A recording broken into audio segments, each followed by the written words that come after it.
ఈరోజు దైవజనుడిగా ఇలాగ బ్రతుకుండి ప్రభు సువార్త చేస్తానని కలలో కూడా ఊహించలేదు.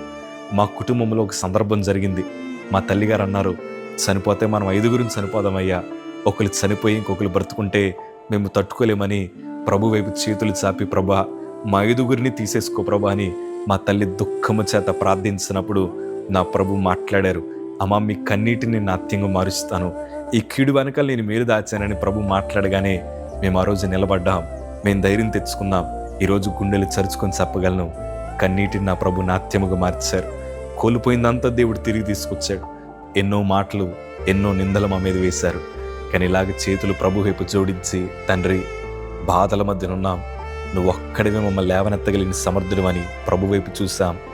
కోల్పోయిన దానికంటే 2 మేలును ప్రభు మా జీవితంలో జరిగించడం ప్రారంభించారు. అదే విశ్వాసంతో అంటున్నాను, దేవుడు మిమ్మల్ని దీవించబోతున్నారు. దేవుని వాక్యంలో జకరియా గ్రంథము 9:12 చదవగలిగితే, బంధకములలో పడియుండి నిరీక్షణ గలవారలారా, మీ కోటను మరలా ప్రవేశించుడి, 2 మీకు మేలు చేసేదనని నేడు నేను మీకు తెలియజేస్తున్నాను. మన ప్రభు మనసు ఎట్లాంటి మనసు తెలుసా? 2 మేలు చేయాలని ప్రభు ఆశపడుతున్నారు. ఈరోజు ఇరుకిబ్బందుల మధ్యన, శోధన మధ్యన ఉంటూ కూడా నా ప్రభు కార్యం జరిగిస్తాడు. ఈ వ్యాధి నుండి ప్రభు విడిపిస్తాడు. నా భర్తను మారుస్తాడు. నా భార్యకు దేవుడు గర్భఫలాన్ని దయచేస్తాడు. నాకు ఉద్యోగాన్ని దయచేస్తాడు. నా ప్రభు నా పిల్లలను స్థిరపరుస్తాడు. అప్పుల బాధల నుంచి నా ప్రభు విడిపిస్తాడు. శోధన మధ్యను కూడా ప్రభు మీద ఆధారపడిన మీతో నా ప్రభు మాట్లాడుతున్నారు. మీరు ఊహించిన దానికంటే 2 మేలుని నా ప్రభు మీ అందరి జీవితంలో జరిగించబోతున్నారు.